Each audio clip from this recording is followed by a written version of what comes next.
Amen. Praise God. Hallelujah. Isang magpalang araw sa ating lahat. Amen. Good sa ating Panginoon. Yeah. Makibukas tayo sa Daniel 1:8. Daniel 1:8. Amen. Nailang po lahat na tumayo at tayo po ay magbasa ng ating Biblia. Amen. Purihin ng Diyos. Daniel chapter 1 verse 8, sabi rito, ngunit ipinasya ni Daniel na hindi niya durungisan ang kanyang sarili sa pamamagitan ng mga pagkain at alak na galing sa hari. Kaya ipinakausap niya kay Aspenas na huwag silang pakainin at painumin ng mga iyon. Amen. Amen. Tayo po lahat ay manalangin. Ang manaming banal, makapangyarihang Diyos sa lahat, Panginoon, salamat Panginoon sa araw na ito, Panginoon. At kami ay muli mong pinagkatipon sa oras na ito, Panginoon. Sa mga wala, Panginoon, na ay ano man kailang ginagawa, Panginoon, ikaw ay kailang maisip, mahalugan ng papuri sa araw ng linggo, Panginoon. At patawarin mo kami, Panginoon, sa aming mga pagkukulang sa iyo, sa aming mga pagkaasala sa iyo, at sa aming mga karumihan ng puso, isip at kaluluwa, Panginoon. Muli maraming salamat, Panginoon. Pinupuri kita at taila ang iyong pangalan, Panginoon. Dalangin namin, Panginoon, ipaunawa mo, Panginoon, sa aming Panginoon ang iyong mga salita o aming mga babasahin sa iyong kasulatan, Panginoon. Salamat po, mga po aming dalangin sa pangalan ni Jesus, aming Panginoon, Hari at Pagpaligtas. Amen. Amen. Praise God. Hallelujah. Tanong lang muna. Ano nga ba yung kasabihan? Policy God is the best policy. Honesty. Honesty pala. Ito, ang team natin ngayon ay loyalty. Loyalty is the best policy. Ulitin ko lang ang Daniel 1 verses 8. Ngunit ipinasya ni Daniel na hindi niya dungisan ang kanyang sarili sa pamamagitan ng pagkain at alak na galing sa hari. Kaya ipinakiusap niya kay Aspenas na huwag silang painin at painumin ng mga iyon. Amen. Praise God. Hallelujah. Loyalty is the best policy to God.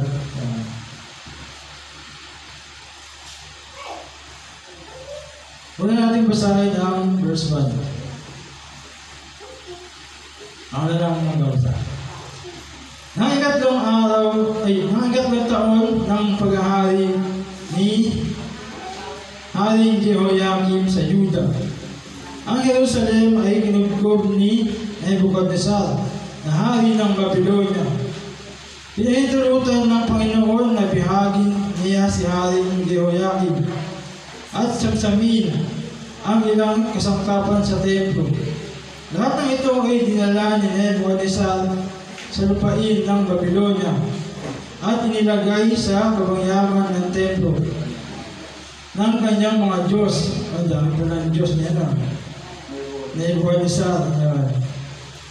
3. Iniutos ng hari kay Aspenas na ang pinakamataas na opisyal ng palasyo na pumili ng ilang Israelitang kabilang sa angkan ng mga hari at ilan sa angkan ng mga maharlika. Ang pipiliin nila ay mga kabataan na walang kapansanan, mahikisig, matatalino, madaling turuan, may malawak na pangunawa at karapat-dapat maglingkod sa palasyo. Tuturuan din sila ng wika at panitikan ng mga taga-Babylonia. Iniutos ng hari na sila'y paglaanan ng pagkain at alak, araw-araw mula sa kanyang sariling pagkain at alak. 3 taon silang sasanayin bago maglingkod sa hari.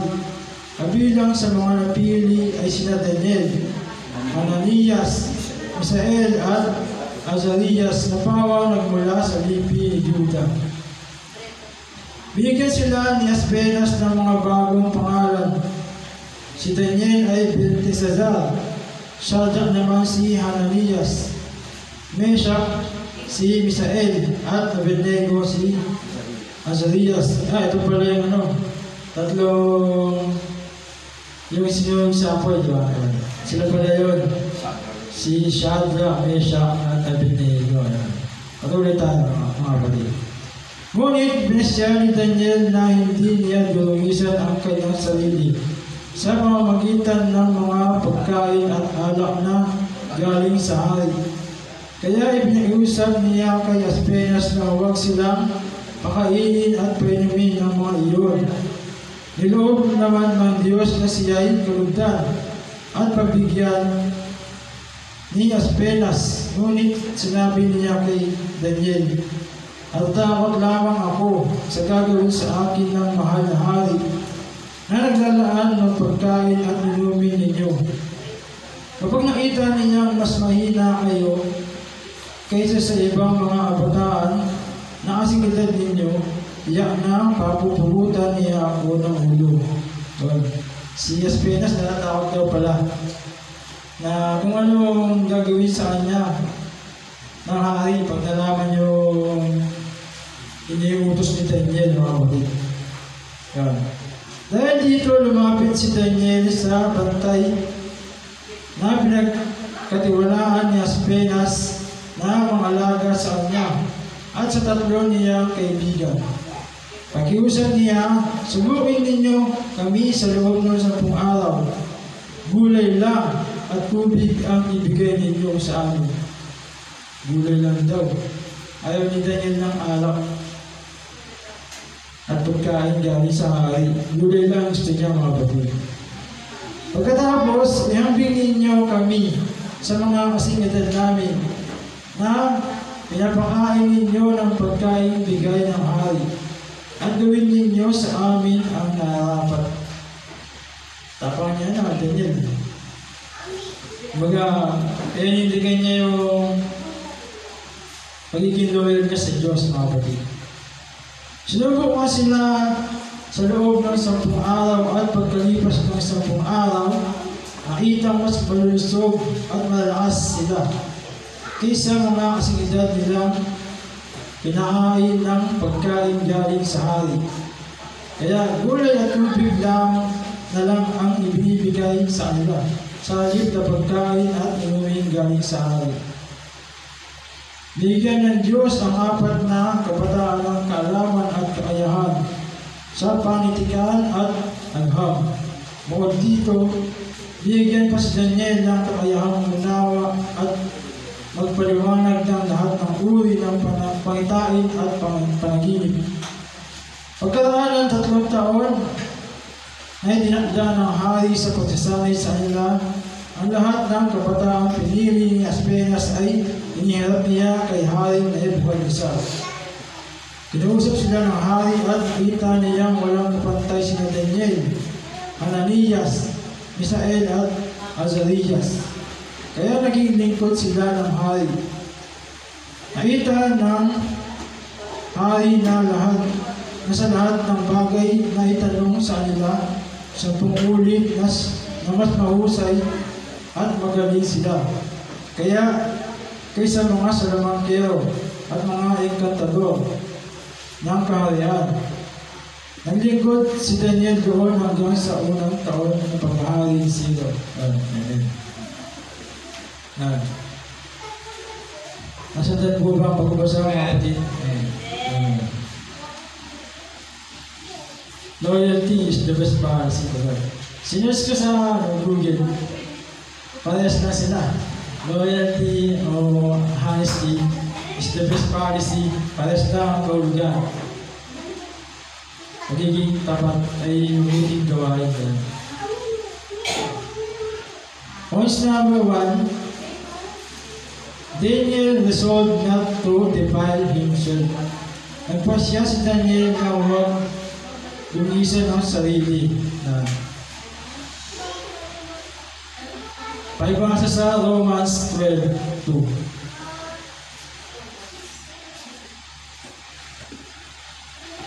Amen. Huwag kayong makiayon sa takbo ng mundong ito. Mag-iba kayo sa pamamagitan ng pagbabago ng inyong pag-iisip upang maunawaan ninyo ang kalooban ng Diyos kung ano ang mabuti, kalugod-lugod at ganap na kalooban niya. Amen. Amen. Yun. Si Daniel, pagkain yun, di ba? Kung iisipin mo, pagkain yun galing sa hari at inumin. Pero si Daniel, binago niya yung pasya niya. Hindi siya nakiayon sa mundo. Sa mundo ng kaharian, di ba? Sa mundo na yan eh. Kaharian ni Nebuchadnezzar. Imbis na alam ang pagkain, ano lang, gulay lang, di ba? Tsaka tubig lang. Yun ang gusto ni Daniel. Kasi pag-aala kasi, aalasin yun, di ba? Aalasin. At lalo na pang hina. Kung iinom ka ng iinom, kakain ka, pero tapos nung iinom ka ng iinom, malalasin ka lang. Kaya hindi nakayayon si Daniel doon. Hindi siya nakayayon sa mundo yun. Yan yung sabi sa Romans 12:2. Kaya pakibasa sa mga awit 19:9. Chapter 19, verse 9. Mga awit, chapter 19, verse 9. Paggalang at pagsunod kay Yahweh ay dalisay, magpapatuloy ito, magpakailanman. Ang mga hatol ni Yahweh ay tunay na makatarungan, patas at walang kinikilingan. Yun, amen. Ibang verse yun. Dito sabi dito, paano mapapanatiling malinis ang pamumuhay ng sinumang tao sa kanilang kabataan sa pamamagitan ng pagsunod sa banal mong kautusan? Paano lang mapapanatili ang malinis na pamumuhay ng sinumang tao sa kanilang kabataan? Bata po si Daniel yun. Noong panahon na yun, mga kapatid.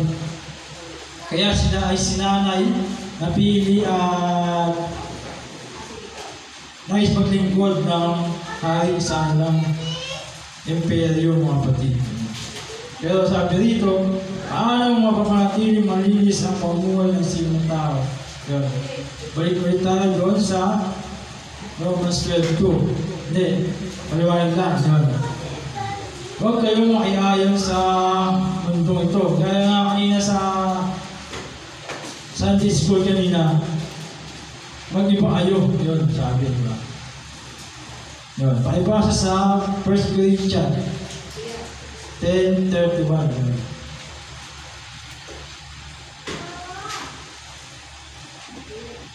1 Corinthians chapter 10 verse 31. Kaya nga kung kayo'y kumakain o umiinom anuman ang ginagawa ninyo, gawin ninyo ang lahat sa ikarangal ng Diyos. Amen. Amen.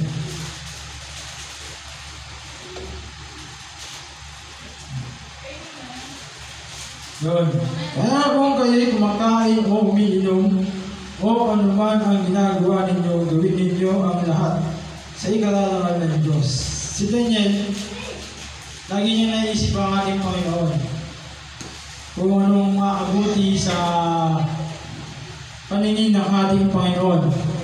Hindi yung pinapangunahan niya ang sarili niya sa mga bagay-bagay. Pagkain, sabi yung pagkain, siyempre. Pagkain, galing sa hari, marami yan talaga, di ba? Manok, lechon baboy, basta lahat ng uri ng pagkain nandun na masasarap. Siyempre, nandun yun. Parang yun, araw-araw, may handaan, di ba? Tapos, inom mo. Hindi man siguro masamang uminom, pero pakain pa rin yun, siyempre, kasi si Daniel, isang tapat sa Diyos ang sa ating Panginoon, mga kapatid. Kaya yun, siya ay naging loyal sa ating Panginoon. Point number 2. God gave Daniel favor. Binigyan ng Diyos ng pabor si Daniel. Balik tayo sa verse 9 to 10. Niloob naman ng Diyos na siya'y kalugdan at pabigyan ni Aspenas.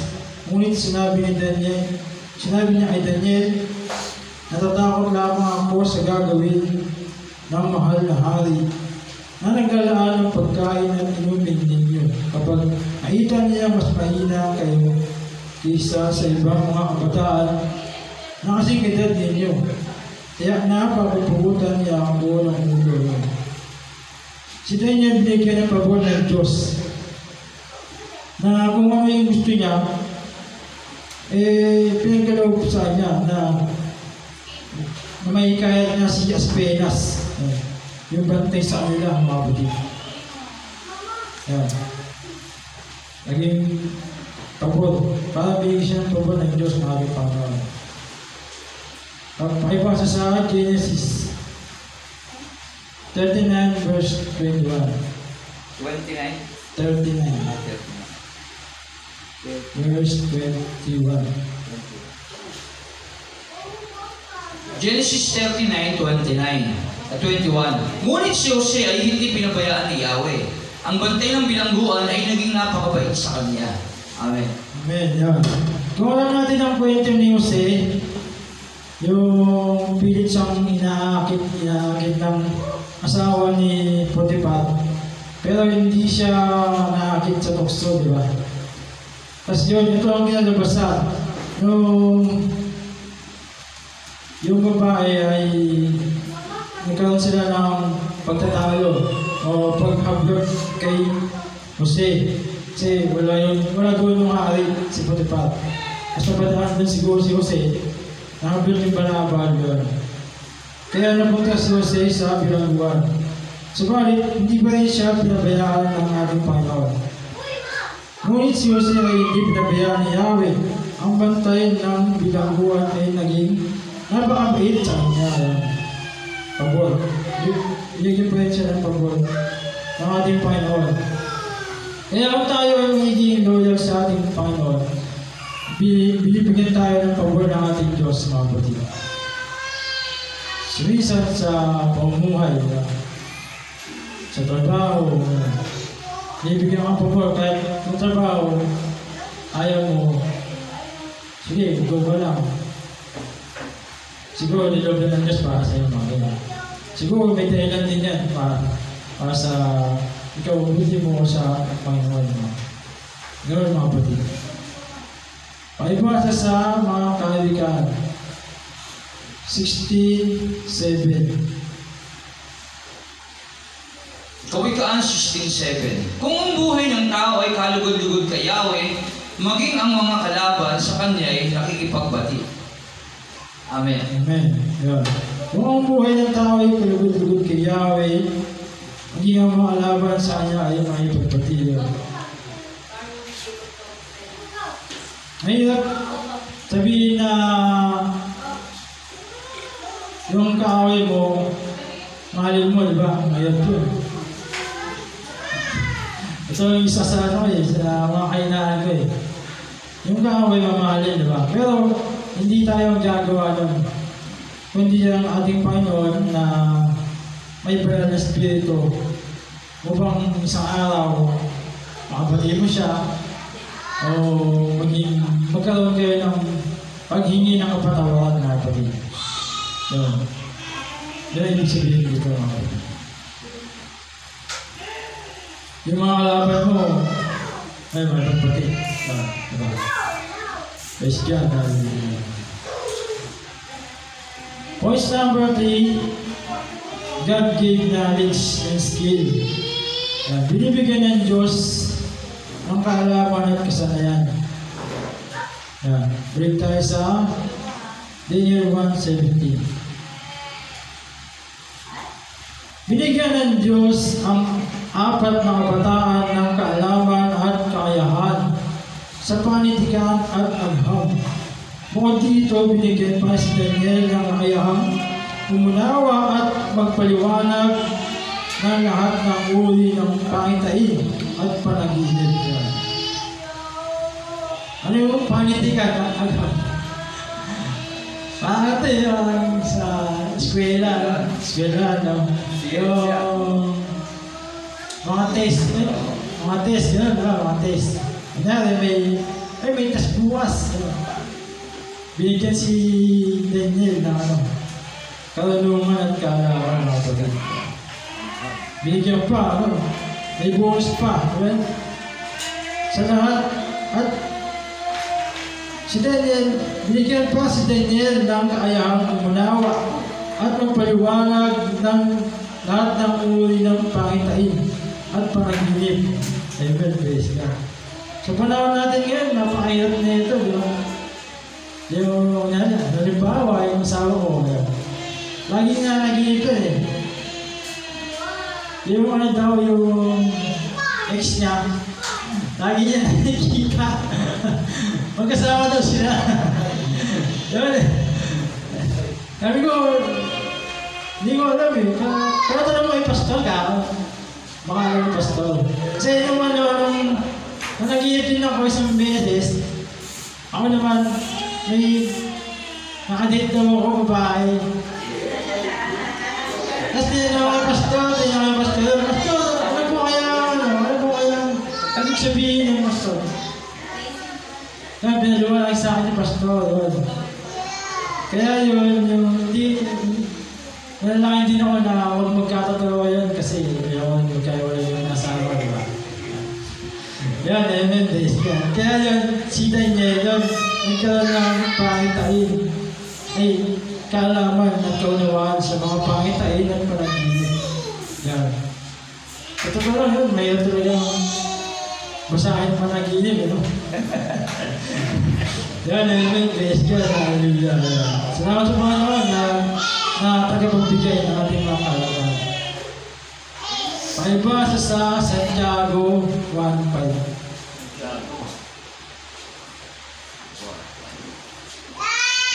Santiago chapter 1 verse 5. Ngunit kung sino man sa inyo ay kulang sa karunungan, humingi siya sa Diyos at siya ibibigyan sapagkat ang Diyos ay nagbibigay ng sagana at di nanunumbat. Amen. Amen, praise God, hallelujah. Kapag kulang daw tayo sa kaalaman o karunungan, humingi tayo sa ating Panginoon at siya ay magbibigay. Sapagkat ang Diyos ay nagbibigay ng sagana at hindi nanunumbat. Amen, praise God. Hindi kaya ng tao, di ba? Ang nagbigay, maraming sasabihin pa yun. Kaya ang ating Panginoon, kapag tayo humingi, tayo ay kanyang bibigyan ng walang sumbat. Amen, praise God. Pakibasa ako ng mga hari. Chapter 3, verse 12. Verse 12. 3:12 na po.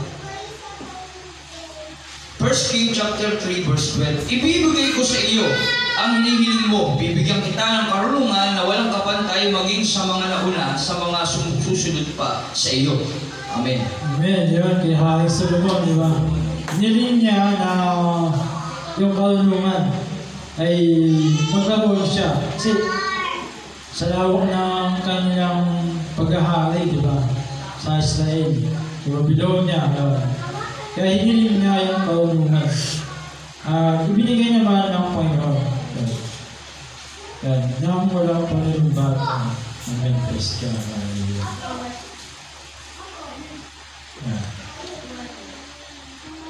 Dako naman tayo sa yun, story muna, story. Konting kwento muna tayo pala.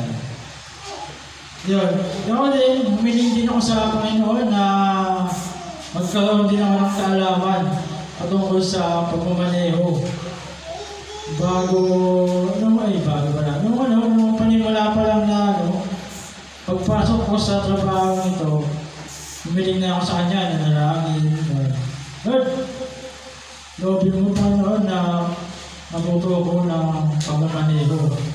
Dahil hindi lang ito magagamit para sa aking sarili, maging sa iyong kongregasyon. Pag nagkaroon man kami na binigay mo na sasakyan, kaya naloob niya. Siguro nakita ng Panginoon na malinis na aking hangarin, kaya salamat sa Panginoon na kahit minsan Pag nagpupubi siya, yun, nakapag-drive naman kaya. Salamat sa Panginoon. Yun, sige. Dapat tayo sa pangapat na points. Daily mercy 10 times better. Yan. Sila ay nakitaan na 10 beses na mas mahusay. Balik tayo sa verse 20. Nakita ng hari na sa lahat ng bagay na itanong sa kanila. 10 ulit na mas mahusay at magaling sila kaysa mga salamangkero at mga enkantador ng kaharian. Amen. Praise God. Binigyan sila ay nakitaan sila ng 10 beses na higit pa kaysa sa mga enkantador at salamangkero, mga kapatid. Paibasa sa Kawikaan 2:6. Amen. Kawikaan 2:6, sapagkat si Yahweh ang nagkakaloob ng karunungan, sa bibig niya ang kaalaman at panaway pumupukal. Amen. Praise God. Hallelujah. Sa ating Panginoon, ipinagkakaloob niya talaga ang karunungan. Hindi lang sa pagmamaneho, sa pag-aaral, maging sa Biblia, mga kapatid, sa kanyang kasulatan, mga kapatid. Nagbibigay siya ng kaunawaan at kaunawaan, mga kapatid. Dahil ito'y galing sa kanyang bibig at bumubukal sa ating mga puso, mga kapatid. Amen. Praise God. Paibasa sa Mateo 5:16.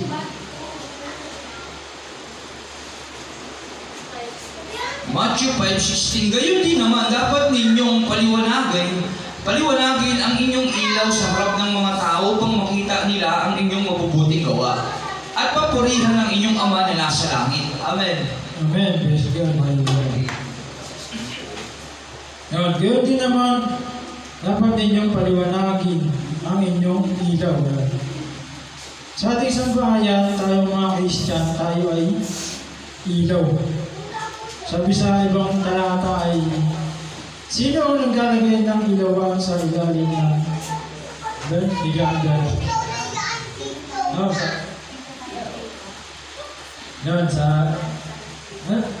Anong verse po yun, Pastor Rani? Sino ba yung naglalagay ng ilawan sa ilalim ng ano? Sa Matthew. Matthew po ba? Ilawan sa corner. Yan, pakihalas. Hindi na sulat pala.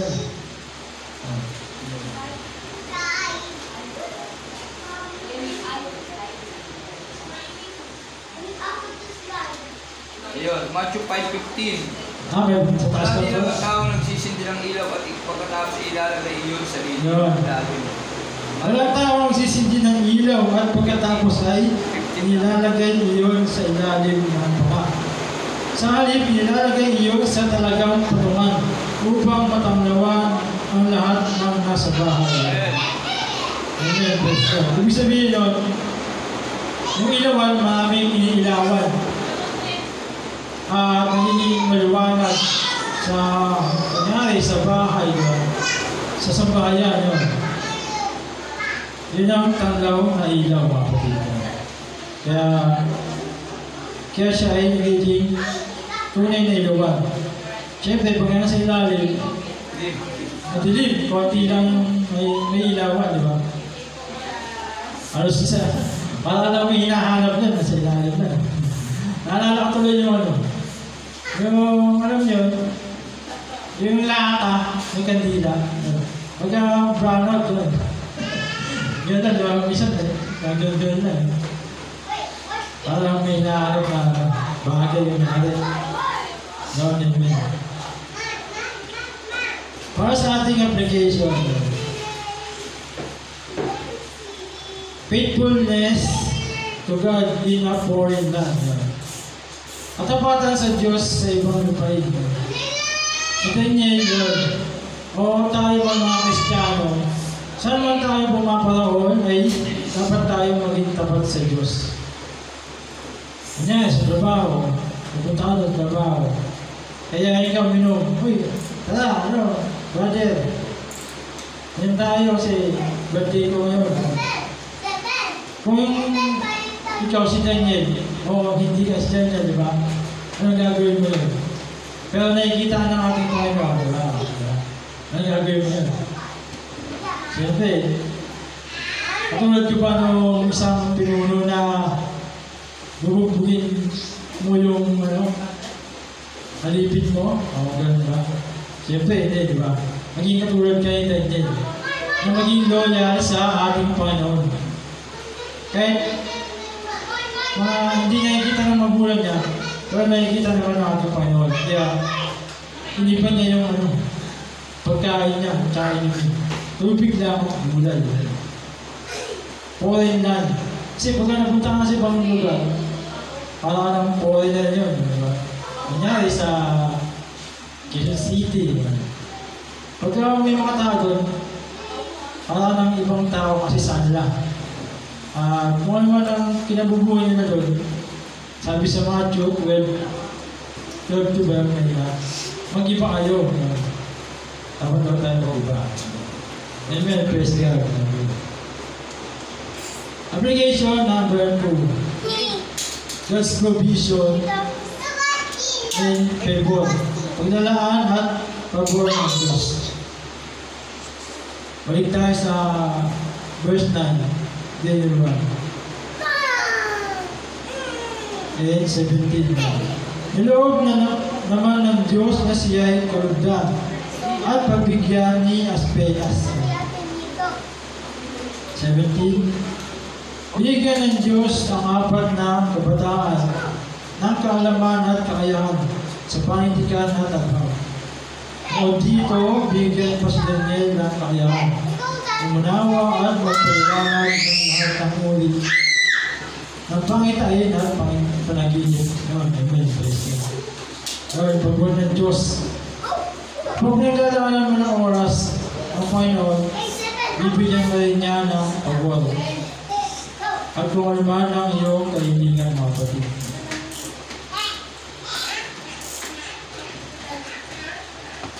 Application number 3. Obedience brings them wisdom. Ang pagsunod ay nagdudulot ng mga pagpapala at kauluhan. Ang pagsunod sa upo pala, mga kapatid, ay nagdudulot ng pagpapala at kauluhan. Si Daniel ay naging masunuri sa ating Panginoon. Nagkaroon siya ng pagpapala at binigyan siya ng kauluhan. Sa ating buhay, nagaganap din ito, mga kapatid. Minsan may pagpapala at minsan sa mga desisyon, ibibigyan niya tayo ng mga kauluhan, mga kapatid. Amen. Praise God. Para sa ating conclusion, Mateo 24:13 sana kaso binago ko lang. Yung kanina na pahigan ko kay Pastor Ron yung unang 1 chapter 3 verse 4 to 10. Pakibasa. 1 John chapter 3 verses 4 to 10. Ang bawat nagkakasala ay lumalabag sa kautusan ng Diyos, sapagkat ang kasalanan ay paglabag sa kautusan. Nalalaman ninyong naparito si Kristo upang pawiin ang ating mga kasalanan at siya ay walang kasalanan. Ang nananatili sa Kanya ay hindi nagpapatuloy sa pagkakasala. Ang sino man nagpapatuloy sa pagkakasala ay hindi nakakita ni nakakilala man sa Kanya. Mga anak, huwag kayong padaya kanino man. Ang sino man gumagawa ng matuwid ay isang matuwid tulad ni Kristo. Ang nagpapatuloy sa pagkakasala ay kapwa ng dyablo, sapagkat sa simula pa ay gumagawa na ng kasalanan ang dyablo. Kaya naparito ang anak ng Diyos upang wasakin ang gawa ng dyablo. At ang tinanggap ng Diyos bilang anak niya ay hindi nagpapatuloy sa pagkakasala, sapagkat nananatili sa Kanya ang buhay na galing sa Diyos. At dahil ang Diyos ang Ama niya, hindi siya maaaring magpatuloy sa pagkakasala. dito natin makikilala kung sino ang mga anak ng Diyos at kung sino ang anak ng dyablo. Ang sino mang hindi gumagawa ng matuwid ay hindi umiibig sa kaniyang kapatid, ay hindi anak ng Diyos. Amen. Manawa po natin mga kapatid. So, ang kataling sabi, dalawa ang anak at ang ama. Ang nananatili kay Kristo ay na kay Kristo. At ang nananatili sa pagkakasala ay nananatili sa dyablo, mga kapatid. Ang ganda itong ano ito verse na ito Kanina nung nabasa natin ito, may naisip ako na gawin God conclusion. Masarap ulit-ulitin kasi kapag tunay kang Kristiyano, hindi mo na naising magkasala at ayaw mong bumalik sa mga kasalanan. Sabi nga ito, ang nanatili sa kanya ay hindi nagpapatuloy sa pagkakasala. Ang sino man nagpapatuloy sa pagkakasala ay hindi nakakita, hindi nakakilala man sa kanya. Kaya tayo, habang bata tayo sa pananampalataya, ako, bago pa lang ako, ilang taon pa lang ako, Kristiyano, di ba? 21 ba? 22, 23, 24, 25, 4 na taon. Kung tutusin, bata pa lang ako sa pananampalataya. Paano pa kaya yung mga tumanda na sa pagiging Kristiyano, mga kapatid? Na nanatili sa mundo. Ang mundo ng pagkakasala, ang mundo ng kasalanan. Kaya kung anak ka ng Diyos, sabi dito, ang mga anak ng Diyos ay hindi nagpapatuloy sa pagkakasala sapagkat nananatili sa kanila ang binhing mula sa Diyos. At dahil ang Diyos ang Ama nila, hindi sila maaari magpatuloy sa pagkakasala. Ano yung binhi? At tinutukoy dito mga kapatid. Kundi yung bunga ng banal na Espiritu, mga kapatid. Naiilan nyo kanina dyan sa screen. Sige, balik tayo sa Galatia 5. 22-24. Maganda kasi ako lagi kong naalala yung bunga ng banal na Espiritu. Kaya siguro, hindi ko masabi na isa din akong loyal sa ating Panginoon. Pero, lagi kong iniisip at naalala ang mga bunga na yun. Ano yun? Yan. Basahin natin. Yan. Dito lang tayo. Bukas siya.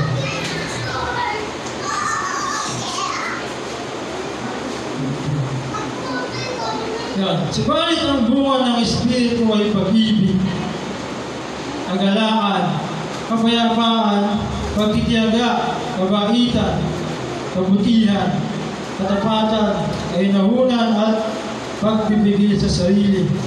Walang batas laban sa mga ganito. Amen. Praise God. Hallelujah. Unang-una ay pag-ibig. Kahapon nga, kagabi, pauwi kami ng asawa ni Sister J. Loko yung lalaki, biglang kumakanan pa naman nakamukaw. Mapalikuhin kami. Pero naharap kasi siya Kung ligo ng gano'n, ang pwede ko ng tawa doon sa harap, hindi ko kami.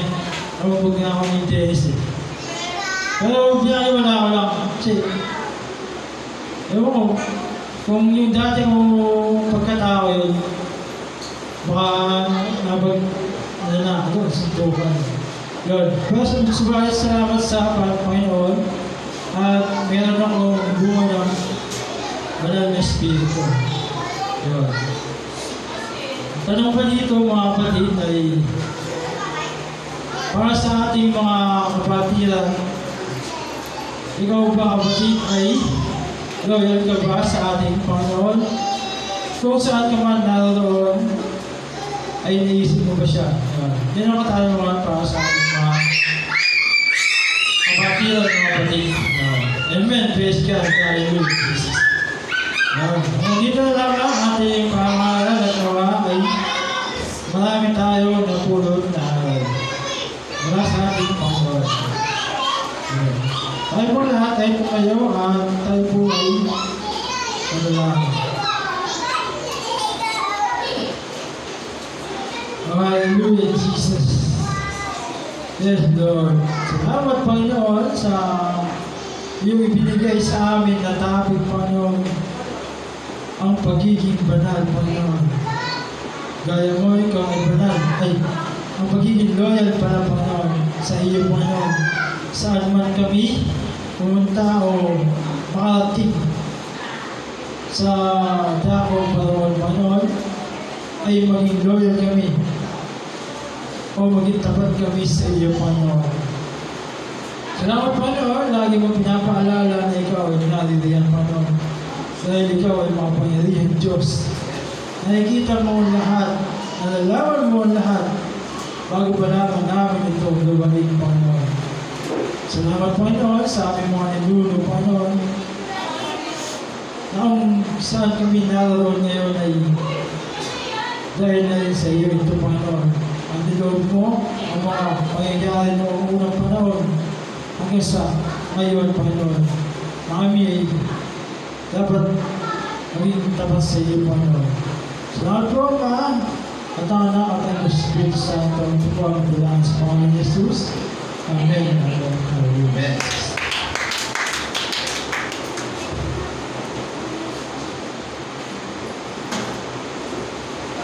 Amen. Purihin ang Diyos. Salamat sa Panginoon sa buhay ni Daniel na inihayag sa atin ang ating kapatid, Brother Rudolph. Ay ang ganda ng story ni Daniel. Sa hirap at ginhawa, talagang yung buhay niya ay ilalim sa kapangyarihan ng Diyos, sa buhay ng Diyos. Kasi kinugkob sila ni Haring Nebuchadnezzar yun madilim na pangyayari yun.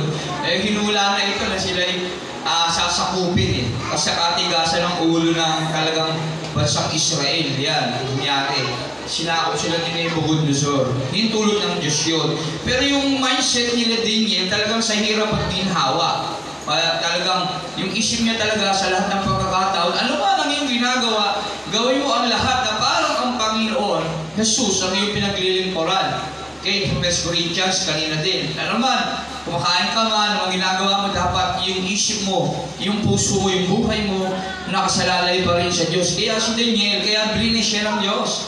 Amen? Binigyan siya ng karunungan sa lahat ng pagkakataon. Hindi lang yun.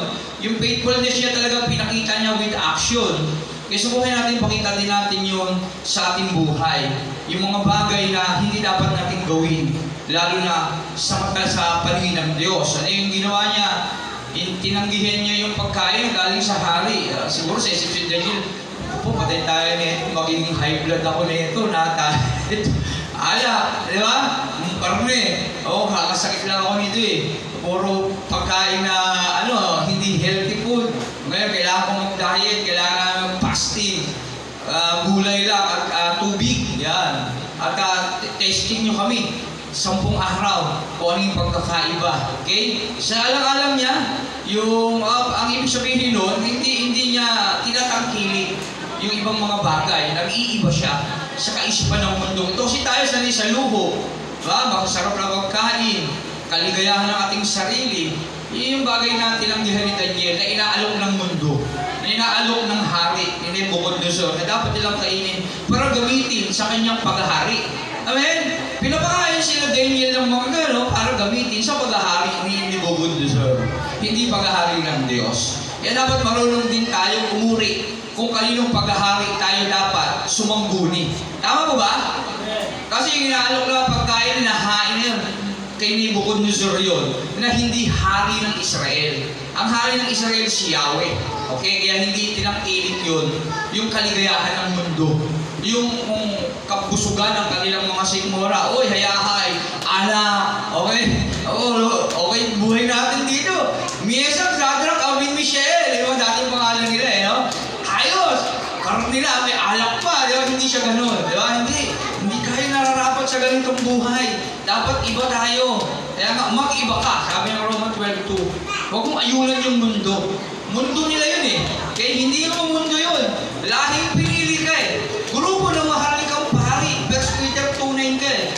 Tinawag ka ng Diyos sa isang layunin. Okay? Ang magpahayag na kamanghamanghang bagay na ginawa niya.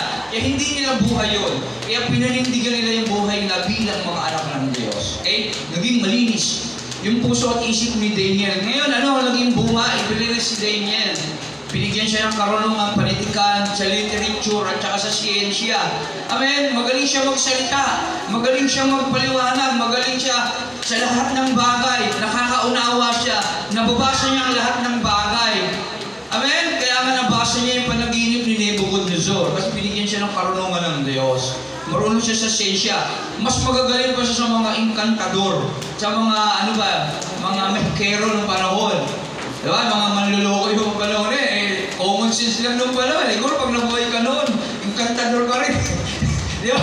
Kung nakamag-aral ka ngayon, diba? Kung ikaw ka nabuhay, imagine mo, alam mo yung mga paikot-ikot ng mga paliwanag yung mga bang. Wala bang inkantador ka rin nung panahon eh. Manluloko ka rin nung panahon eh. Diba? Pero sila ganyan totoo. May katotohanan talaga kasi yung karunungan nila buhat sa Diyos. Amen? Binigyan sila ng karunungan. Buhat sa Diyos. Kaya ibili na siya, pinagpala siya ng Diyos sa lahat ng pagkakataon. Bakit? Kasi may pananampalataya siya, hindi nagbago yung kanyang pananampalataya sa hirap at ginhawa. Hindi siya nagtaka, ano ba ito? Kami mga anak ng Diyos, kinukupkup ni Haring Nebuchadnezzar, dapat nagtatagumpay kami, dapat naghihiwala ang Diyos sa amin eh. Dapat hindi ganito ang nagiging ending namin eh. Hindi. Alam niya talaga na kailangan mangyari yung mga bagay na kasi may plano ang Diyos. Amen? Kaya kung babasahin din natin, magiging sa buhay ni Nebuchadnezzar, kumilala din siya sa Diyos. Pinakita ng Diyos yung kapangyarihan niya sa kanya. Amen? Kaya kung basahin natin istorya ni Nebuchadnezzar din, na siya yung pinaka-haring mataas ang ere, nagpagawa pa nga siya ng rebulto eh. Pero kinalaunan, tinanggap niya na ang Diyos ay talagang Diyos na dapat sambahin ng lahat. Nakita niya yung kapangyarihan ng Diyos. Pero sa buhay nila Daniel, talaga naging malinis sila sa palingin, naging tapat sila sa Diyos. Kaya tayo dapat maging tapat sa Diyos. May nakakakita man o wala, dapat Kristiyano tayo sa isip, salita at gawa. Okay, hirap gawin nun.